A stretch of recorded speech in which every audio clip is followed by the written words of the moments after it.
eu ficava puto quando me chamava de bolsonarista. Ah, o senador bolsonarista e tal. E vocês esperem, eu vou soltar uma bomba aqui para vocês. Sexta-feira vai sair na Veja a tentativa do Bolsonaro de me coagir para que eu pudesse dar um golpe de Estado junto com ele. Só para vocês terem ideia. E é lógico que eu denunciei. Lógico que eu denunciei. Quando nós chegamos lá, eu até iniciei o assunto.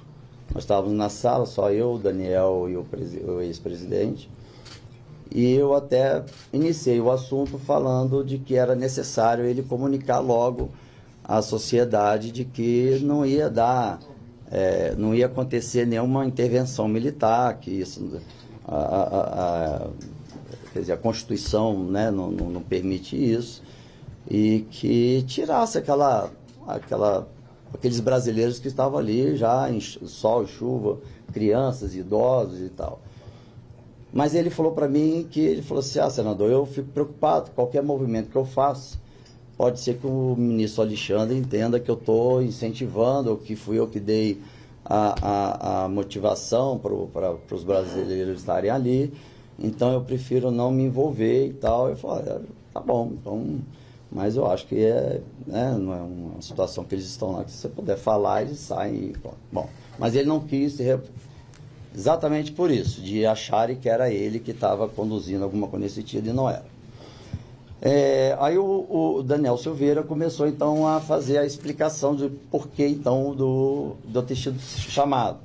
E aí ele falou, como você está tendo um acesso frequente com o ministro Alexandre de Moraes, eu achei estranho até ele ter essa informação, porque eu nunca tornei público, porque exatamente do trabalho de inteligência, a gente queria te passar uma missão que pode salvar o Brasil. Aí quando ele falou, pode salvar o Brasil, eu falei, pronto, é algo que é muito maior do que eu esperava, e fiquei atento. E aí ele começou a explicar. A ideia seria, eles colocariam o equipamento de gravação, teria um veículo já próximo ao STF, captando o áudio, e eu nessa reunião com o ministro Alexandre, eu conduzindo para ele falar que em alguns dos processos dele, ele ultrapassou a linha da Constituição. E aí eu disse de pronto que eu não iria fazer isso, né? Não iria fazer esse tipo de ação, porque eu falei, olha, presidente, e Daniel, isso é ilegal. Para fazer isso, para gravação, você tem que ter autorização do juiz, porque ele não pode nem, ele tem até o direito de nem escutar, né? E eu não vou me envolver nisso, algo que possa ser na linha não da legalidade. Mas eles disseram que, Daniel, desculpa, não é eles não, Daniel, o presidente estava escutando junto comigo, ao mesmo tempo que o Daniel falava.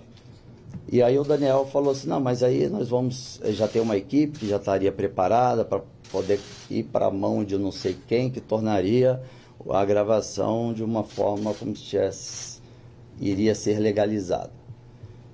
Para eu não ficar ali sendo pressionado, e eu pensando que eu precisava reportar isso quanto mais rápido para o ministro Alexandre de Moraes, eu disse que iria pensar. E aí, durante todo esse processo, o presidente estava em silêncio, quem falava era o Daniel, e falou, eu vou pensar e depois eu faço o contato. E aí, despedimos, o presidente, obrigado por ter vindo e tal, despedimos. Então não houve, o que eu acho que saiu na imprensa, que o presidente me coagiu. Isso foi ontem, eu já prevendo, por conta do meu trabalho, de levantar o que aconteceu dia 8 de janeiro, e eu estou sozinho nesse processo de investigação de quem realmente foram, não os que quebraram, que isso a Polícia Federal já está fazendo, mas os que prevaricaram. Então eu fiquei já ciente que em algum momento alguma coisa ia acontecer para me colocar numa situação a qual eu poderia perder minha credibilidade, minha honra. E a gente fala, quando você não consegue derrubar o argumento, você derruba o argumentador.